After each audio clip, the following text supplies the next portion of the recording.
Ndị be anyị ndewonu n'ihe onyonyo nke anụnwa achọrọ m iwetara unu na-ewetara tata achọrọ m ikwu maka akamgba ndị be anyị ndị Igbo ha bụ ndị Igbo ha na-asụ Igbo naanị Igbo mana ihe mebụ na Igbo ha nwere ka ọ bụ na osichara ike achọrọ m ikwu maka akamgba ha na-afụma ihe akamgba ha na-afụma n'aka ndị Igbo ndị ibe ha ka ha asụ Igbo onye ya ekwu maka ihe a bụ nwada Ifeanyị mụ na ya na ebe a ka ọ gwa anyị onye Igbo ọ na-asụ Igbo ka ọ gwa anyị ya bụ akamgba ha na ndị dịka ya na agabiga n'aka ndị mmadụ. Hello. Okay, so the major problem I have with speaking Igbo is I understand perfectly well. I can understand everything, but when I speak, I don't pronounce it properly.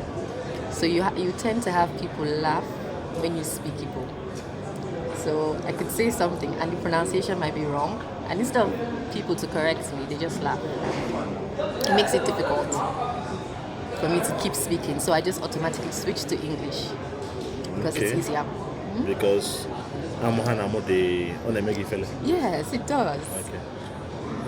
So kedu iwe ike ikwu kedu iwe ike ịgwa ndị anụ na amụba ndị dịka ga amụ kedu ihe nwere ike ịgwa ha? All I can say is please, Iko, correct us when we say the wrong thing.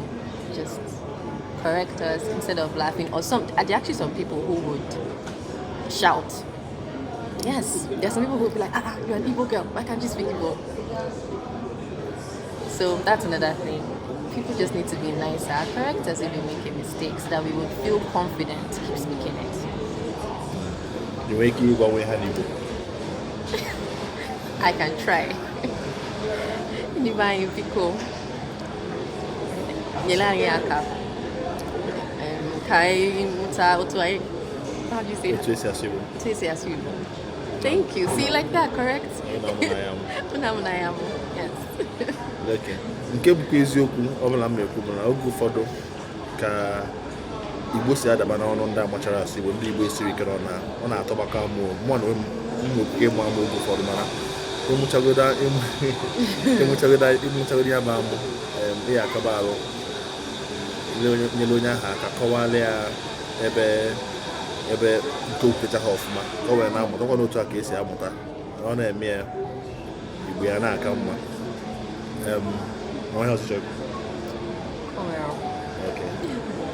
Ọ dịkwa ka ọ gụcha ka ọha m n'ọnụ na ihe onyonyo nke ka ọ dị mgbe m mewetara n'ihe onyonyo ọzọ ka ọ dị